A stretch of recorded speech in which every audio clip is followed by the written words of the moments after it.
My name is Shannon. I've been here at Women at the Well Transformation Ministries for 11 months. When I came here, I came from about 30-year drug addiction. Since I was young, I always felt like I was a mistake. I had a lot of trauma in my childhood that made me confused as to who I was or what I was supposed to do, how I was supposed to act. Never really got along in school.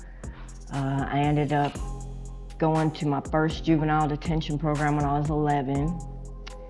And basically there it's, the tougher the better. The tougher you are, the better you get along in life. So had a very hard childhood, adolescence.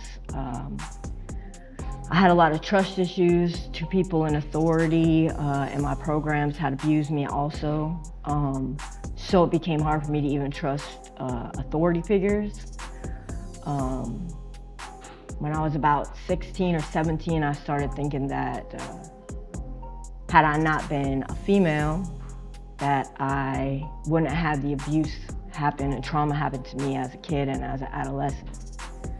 So I started playing down those features and trying to be more dominant in my life. I didn't like when anybody complimented me. I felt like I had to be tough and rugged, and I started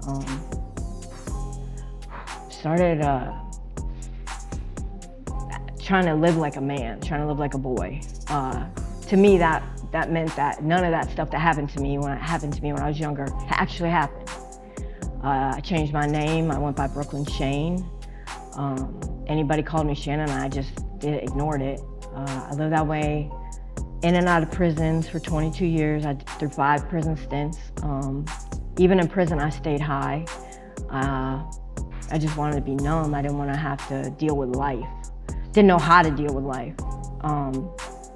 I came here one time about 2 years ago for only a couple of days. I was coming off fentanyl and I was just having seizures, just really couldn't even get the concept of where I was. But I came back December of 2024 and 4 months in the program, and I understood. I was doing the classes, I was praying, I was asking people to pray. I had the fellowship of the sisters, reading the Bible every day.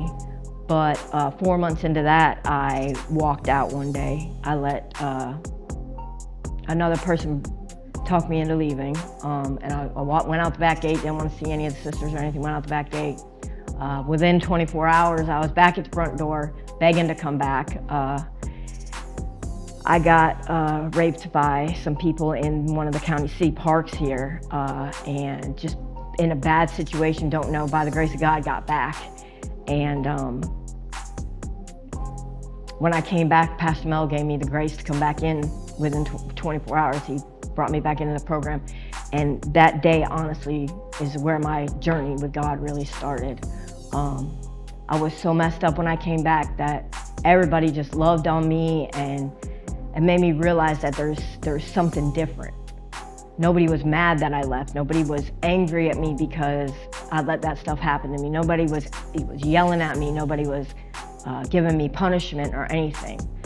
So when I got through my first couple of days, was a Tuesday morning, I went to the 180 class.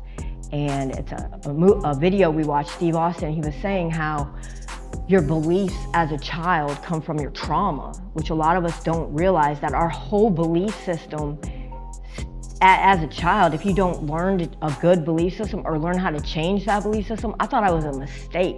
I thought I should have never been born. I thought that the only thing out there for me was drugs and homosexuality, relationships, which I thought were normal. I thought it was the best kind of love I had ever experienced. But now, since going through 180 and counseling Miss Yvonne and Miss Brenda and a lot of the leaders, Anna, Nicole, my mentor, Miss Angela, I realized that those relationships seemed like that because they were controlling. They were just a manifestation of just everything I thought was right. But since being here, And really since when I first got here back in December, I didn't know how to talk to God. So I started spending an hour a day just talking to God like he was my best friend. And I built a relationship with him. And now I don't have to run to Anna or run to Miss Brenda or run to a leader for prayer. I go to God, and I put God in everything I do, no matter what it is. Everything I do, I don't know what the word is, coming up at the snowball stand. When I first got here, I said, I can't do that. I can't do this because I can't. But with God, Jesus in my heart and God with me, I can do anything now, and I'm not scared to step out of my comfort zone. And they've helped me build my confidence in not getting mad when I make mistakes, but being there for me. I have more of a support system here at Bethel than I have ever had in my entire life.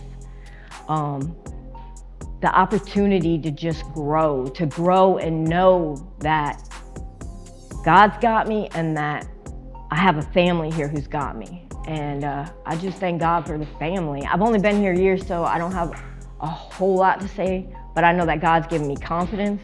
God's given me a family. God's given me peace within myself. I've never been able to just sit alone. I always had to have music going, or I've always had to be doing something. And now I can just sit in peace. So that's all. So what did attract you to coming to Bethel, to the women's club?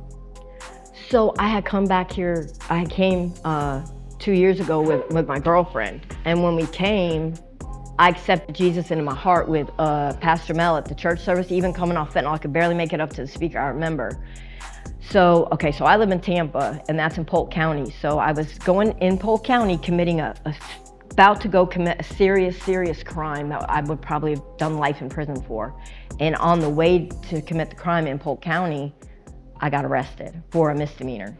In the jail cell, the girl was like, oh, I know this place called Bethel.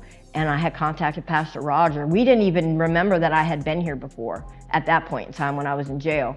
And then when I got on the bus and came back up here, things started to look familiar. So it was all God, because I didn't even remember being here. But God brought me back here. Wow. How long did you stay here the time before? The first time I stayed here for 3 days. And then I was here December to April. And then when I came back in April, I just graduated this month. So. Congratulations. Thank you. And then what would you say if there's someone that you meet that you see they're doing the same? Because we could tell like, oh, that person's on this, or what they're doing, you could kind of read what they're doing.